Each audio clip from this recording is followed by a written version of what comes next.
Hello, everyone. So we're going to talk about the future of the multiverse, and what does that mean? So are we talking about, like the Marvel thing, or is there some scientific stuff? No, we're kind of broadly talking about the Saga multiverse, which is where different kinds of industries and projects come together and collaborate together in unusual ways. So we just had a conversation panel just now about with AI, generative AI in gaming. And then maybe blockchain, and maybe those three can kind of merge together into an interesting kind of product and product groups. So that's the topic that we want to talk about today, merging kind of games with unusual and different kinds of mediums and products out there to generate something new. And so I would like to introduce this panel here of illustrious members. And if you can introduce yourself first and go along, and we'll start having conversations. Hey everybody, so my name is Zied. I'm doing product at Unity. I work on user-generated content specifically. Perfect. And so that's my focus. I used to be a software engineer. My background is quite technical, and now I'm doing product. Yeah. I'm Issac Woodby. I'm the owner of Monster Truck Ninja. It's an animation studio. Been for about 11 and a half years, and founder of our NFT collectible brand, Bacano Go, that is sort of bringing collectibles into the Web3 digital space. Hi, I'm Marcel, and I've been a professional player, content creator, commentator, everything with esports, gaming, live streaming culture, and for the last years have been helping content creators build their businesses. What's up, guys? I'm Bryce. I've been around the block a little bit, just hanging out with you all day long, but I'm a content creator, gamer, and I like doing a lot of stuff in Web3. Perfect. So let's kick the conversation off with things that you have seen. What are some interesting collaborations that you have seen in the market that is a little bit unusual in your mind? I guess I'll pick up. It's an interesting thing. It's more of a trend, I would say, than collaboration. But I mean, I'll speak on the sense of user-generated content where I've seen it happen. Is the space is so wide and there's so many touch points, and so you can't really do it all yourself. Or you can, and that's what I'm going to say is we're seeing the industry move towards more of a point where they want to own creation, operation, and distribution of user-generated content, which is very interesting because if you take a game like Roblox, they really do own the whole funnel for how content gets created, and we're seeing them touch and partner with different people, but in general, I'd say at the highest level, so at the corporate level, for bigger studios and so on, they want to own as much as possible. So it's an interesting piece, and I think whether you're a prospective entrepreneur, trying to think where can I fit my market for acquisition or whatever it might be in the future, just think and know that everybody's thinking about 10 years in the future. They're thinking about how can I own a lot of this, and that's an interesting thing. I think you would think that you'd focus on what you want, but no, I think the capital and the cash that people are holding now is so high that there's a lot of potential. Wait, so just to interrupt, do you think that the walled gardens of sorts, as you mentioned, is gonna get bigger, or do you think it's gonna get broken down? I do think it'll get bigger in different areas. So what I'll say is UE for Fortnite is a great tool. I've used it quite a bit. And they could have gone many different directions, right? And they went the direction of, we want to make an engine for our own game, similar to how Roblox has been doing it. I don't think, though, when people get really scared about it, it's nothing to be too scared about.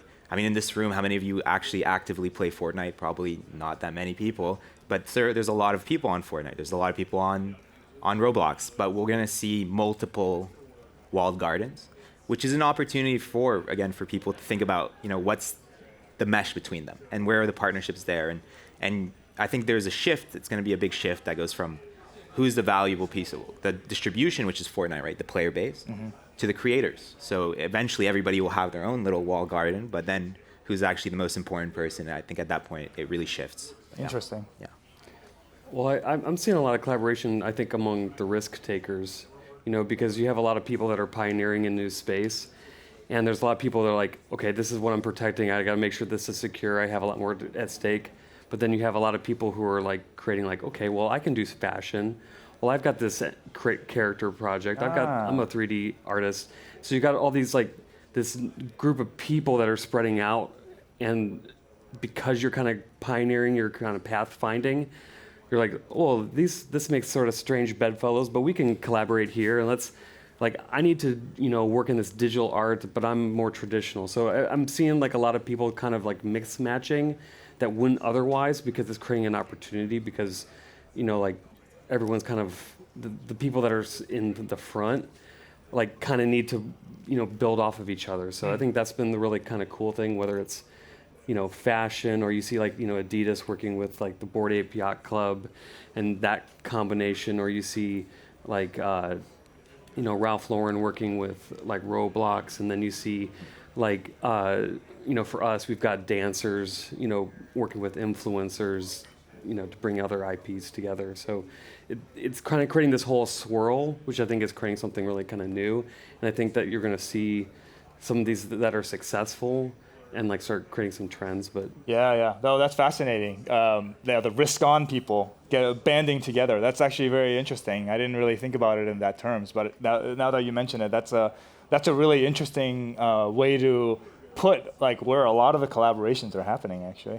Yeah, I think on the topic of like walled gardens, I think the fascinating thing is that whenever there is a new game or mod being created, no one really owns the IP. So, and that's where you had like Blizzard come in and say, hey, Warcraft 3 mods are no longer like a thing. We want to own everything, right? I think that's the beauty of it as well, that there's probably like a 16 or 17-year-old kid on Fortnite right now creating the next big mod that might be turned into like a real game and idea, which spawns probably like the next wave of like, 100 million user games. So I think the mods are always at the forefront, and once you open them up and you give that creativity to like the creators, and you see more and more creators now actually become game developers, because in the end we kind of live at the king of the mercy. Like we need to make sure that the publisher or game developer approves everything, right? So I'm very excited to just see, I would say, some of the walls being teared down, but we don't even need to tear them down, because it's very hard to kind of like protect that IP or that, whatever's being built, because like a small team of 2 or 3 people can just come along, copy paste it, and the tools are only going to make it easier and easier, right? Whereas like a lead time might have been 6-7 years in the past, like AI and all of these new tools are going to maybe allow it to happen in 6 weeks. Mm-hmm. So I think it's very, very hard to actually keep the walled gardens alive, because you can just copy paste a lot of the elements that make that thing very successful and start your own thing. And obviously like Unity and like all of these other engines come in and are a very good platform to actually do that. Mm-hmm. Yeah, I think I think the Fortnite reference was interesting, because I do think that the concept of what the multiverse looks like, even though it's going to be in different walled and gated gardens depending on who you are and where you are, in the context of like the brand perspective, I feel like for most brands, or for most people, the multiverse is actually just like the combination of brands doing interesting things. So whether that's like a video game or a sneaker collab. But I mean, in context of blockchain, it means exactly what you guys want it to mean, around being able to create and launch and talk to multiple L1s. Like, it's a separate type of multiverse, but it's a more technical one, but it still leads to a technical advancement that allows like you to accelerate your game or your app forward. So I think that you have like both sides of the spectrum and how it can be successful. And from an artist perspective, I mean, as a content creator, I love indulging on collaborations. Like Nike and their Dot Swoosh, they just did a collab with Fortnite as well, where they had a map, and then you could get your assets in Fortnite, and then you could also get it in the Dot Swoosh locker room. So it's just a super interesting concept to think about how these different collabs will play out, and like which makes the collab more impactful. And normally it's like, okay, a big brand comes in and the collab's somewhat impactful, but when you look at some instances, like for example, I look at the Artifact times Nike thing. To me, that isn't one that you look at and you're like, wow, you would think it would have done backflips at the beginning, but it really hasn't done a whole lot. So it's like, I think it's very indicative and related to the product. Cool. And something you mentioned, and we're kind of like teetering 2 topics here, but there's the walled garden aspect of it. And I think actually as a content producer, the advent of YouTube and like Twitch essentially has really democratized the studio model that used to be what entertainment in video form used to be, right? And so let me segue into a topic that's somewhat ancillary. So there was recently an article that talked about how the gaming industry essentially is taking over the entire entertainment market. And that's kind of the trajectory of where it's going. And the kind of the advent of traditional entertainment like television and movies and stuff like that, the downfall of it has been how walled garden and centralized everything and how difficult it is for people to break through. And especially with COVID and all this, what people realized is if you just point the camera at yourself, you're no different than Conan. You're no different than all these late night like entertainers, right? And so how do you see going forward, like this decentralization continuing to go into the gaming industry, and how do you think the game industry will start disrupting the broader entertainment industry in general, in your opinion? Yeah, so I think a good way to think about it is, your nephews and your nieces. I'm about 27, and when I feel like I was comfortable and grew up with a lot of technology. When I see how young people use technology, I am amazed, really. And these people are going to become programmers, creators. Yeah. And actually, we're going to redefine what that means to be a programmer and so on. And tools like when I started using Unity 5.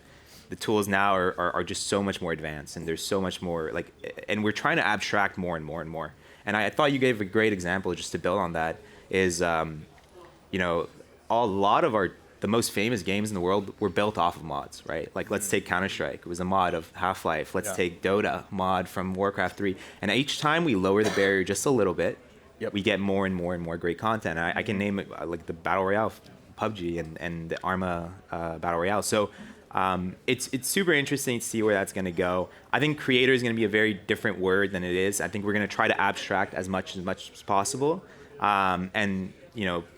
What we're doing at Unity is focusing on that. We look at AI as like a tool that will help creators grow and build things a lot faster. And so it's just, I think we're at the very beginning of this. And gaming hasn't felt that disruption. Like TikTok and video are leagues ahead of gaming.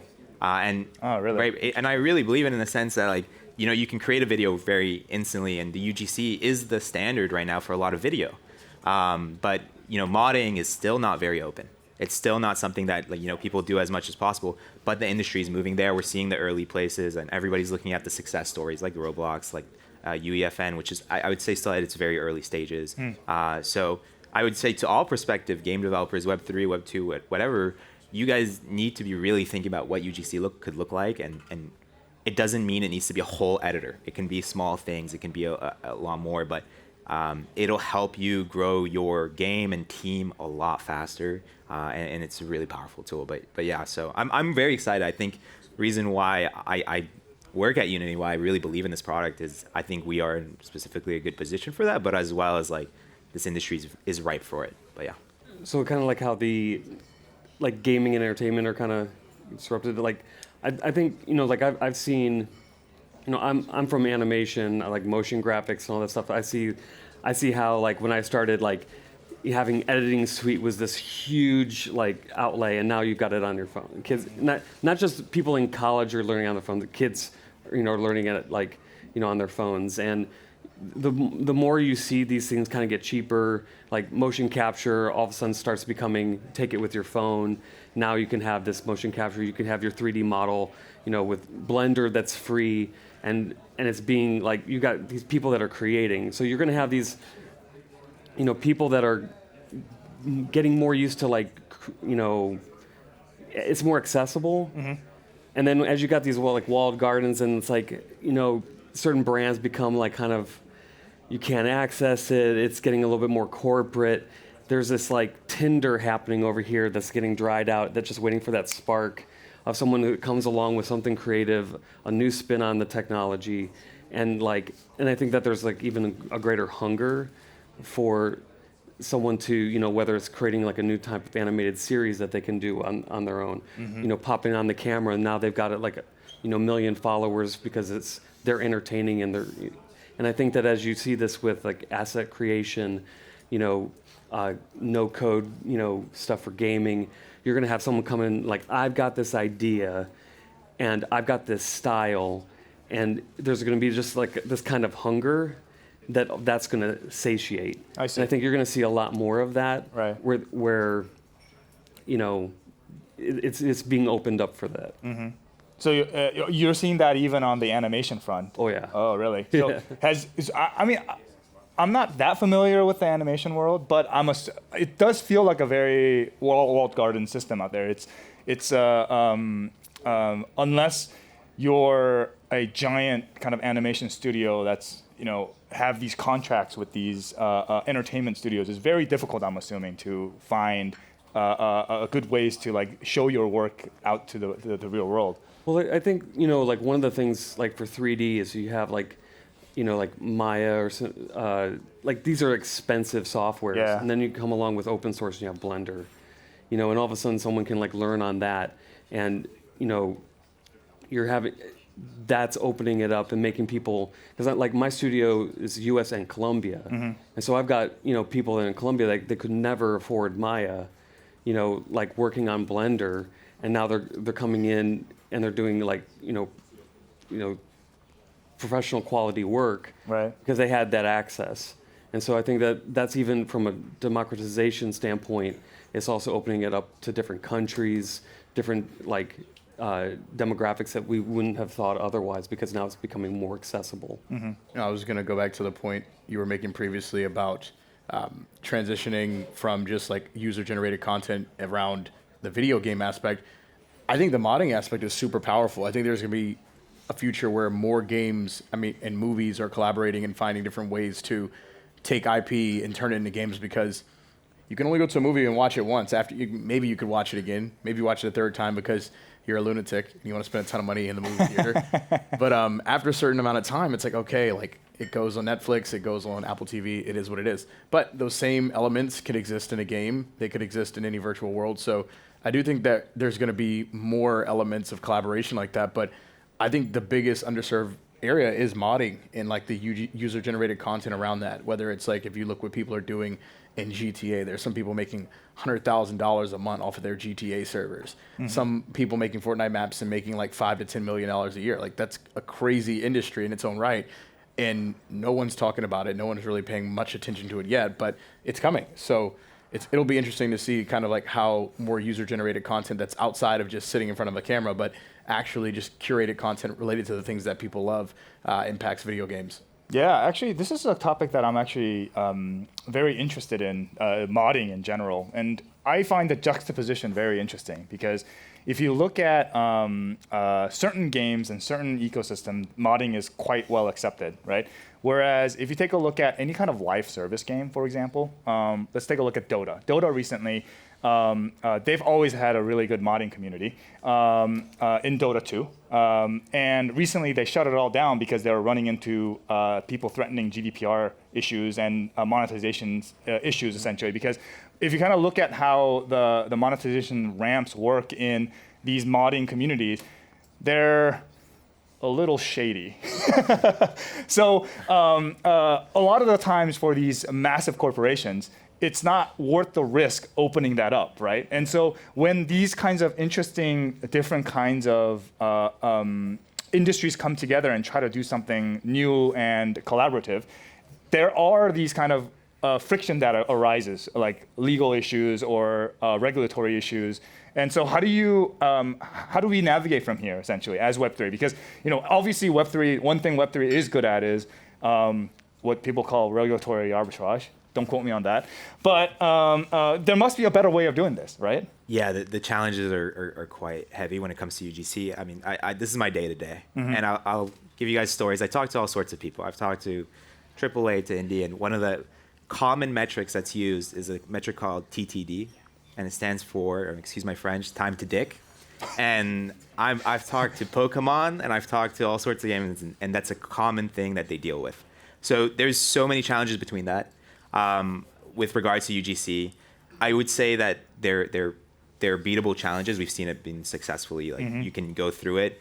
It's tough. It's why it's so like big, and right now is like you need a team of 100 moderators. Why Facebook has thousands of moderators. Right. So as you do it, but honestly, we're like at an interesting place right now where automation can be used to do all these sort of things. But it's a tricky place. There's a lot of legal problems. There's you're not just scanning for bad things. You're scanning for DMCA things. Like I'd argue you go on Roblox, there's all sorts of interesting stuff there that even on Fortnite.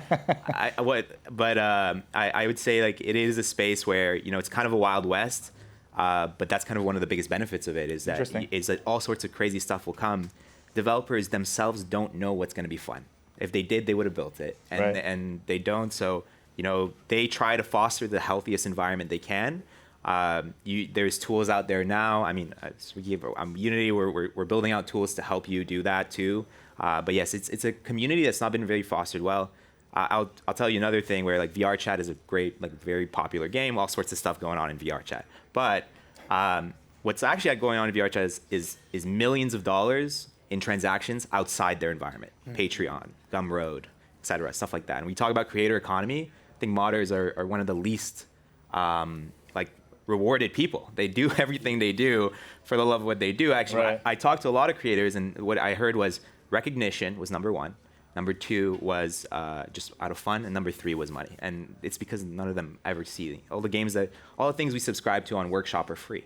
So, right. And if they introduce monetization, there's a backlash saying, oh, this is pay to win. That's the keyword that they always tack onto in these mods and situations, right? Yeah. But I will say the people who make those things, they are professionals. Like people making those things are professional developers, skilled individuals, artists, and stuff like that.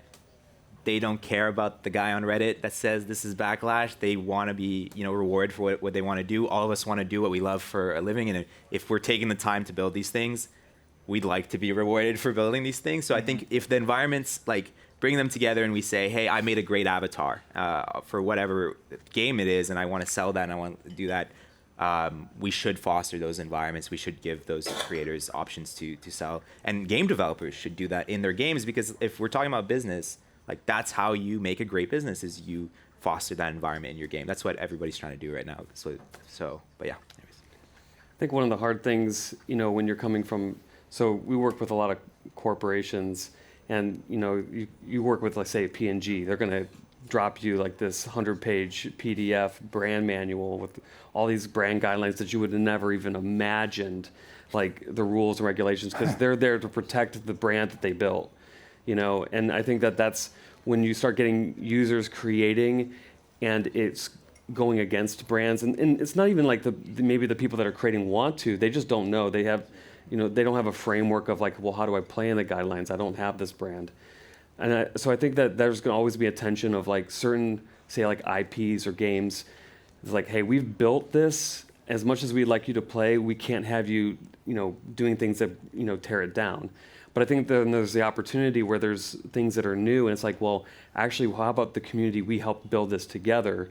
So it's maybe, say, Pokemon, we were a little bit more protective here, but this other, kind of brand, it's we've got some freedom, and I think that's where they can play with this other IP of theirs to be hey, here's a sandbox that you guys can play in, that we're going to be a lot more loose, and maybe we build that kind of guideline as things grow, so that it encourages people that are inventing and creative to be rewarded for that. So I think there's always a tension, because with those guidelines, it takes a special type, to be able to navigate them. The degens. Yeah. So. Yeah, I think I have a very hard time seeing how already established IPs are ever going to open it up, because I think that's just what probably every Web3 gaming or 2 whatever is going to run into, because you want to create all of these amazing things, but then it's probably a cease and desist from the lawyers, or people say, hey, you can't do this, we need to shut this down. So I think it's much easier to rebuild everything from the bottom up than try to fight the walled gardens, right? So I think I'm really excited just about the very small teams, 2-3 person teams, rather than a AAA team of 200 people trying to make something work. For great IPs that are already established, it makes sense when Harry Potter releases a new game. Of course, they're gonna make a lot of money, right? But I think the last games that were really breaking through, it was actually only a 2-3 person team. It was Among Us, Fall Guys, and then BattleBit Remastered. It was very 2-3 person teams that have somehow figured out a way to build a core loop that was enticing enough for tens of millions of people to come back and play, right? And I think that we're gonna see many more of these cases where, especially in the Fortnite creator mode, I'm really, really excited. I think that's probably the most exciting thing in gaming from a content creator perspective, because all the content creators that stream content and play, they now become in a way like their own studio and like hire developers or even get like huge revenue share splits, right? Like Brycent said, like some of these creators are gonna print millions probably, and that's already in an established thing. So once you take that and you infuse it with some tools, some of them are just gonna launch their own studios and probably can run with like a very, very small team. Yeah. Stardew Valley. Stardew Valley, One person. Yeah. Yeah. Maybe we can reduce that even further to half a person. So wonderful. And another really interesting example that comes to my mind at least was, I forgot the name of this, but there was like a MOBA game that was developed. The intention for it was to be a AAA game, and then I think they ran into like development hell. So they stopped making this game, open sourced all assets, all IP, and threw it out into the world. And I just thought it was interesting is that the community and different development teams took this game asset and game code, and now there's 2 parallel games that are launching using the exact same asset. And so, in my opinion, the multiverse really is started by open sourcing different components, right? And I think Unity is also very pro opening up of game assets ultimately too. So. Correct me if I'm wrong. Yeah, no. I mean, someone brought up USD, and in these kind of formats, these are crucial. Like this fight is technical at first, and then so where we take time to do those things, and where Unity is going to do those things is important. And we have the largest group of developers, so our audience is part of that game developer audience. But yeah, no, I agree. We need to start at the technical level and just open everything up, in my opinion, in the long run. I think that's what maybe. Still got to run a business, though. Okay. All right. Well, wonderful. Thank you very much for the panel. That wraps up this future of the multiverse. We talked a little bit more about some other topics, but I think it was nonetheless very interesting. So thank you very much. Thanks.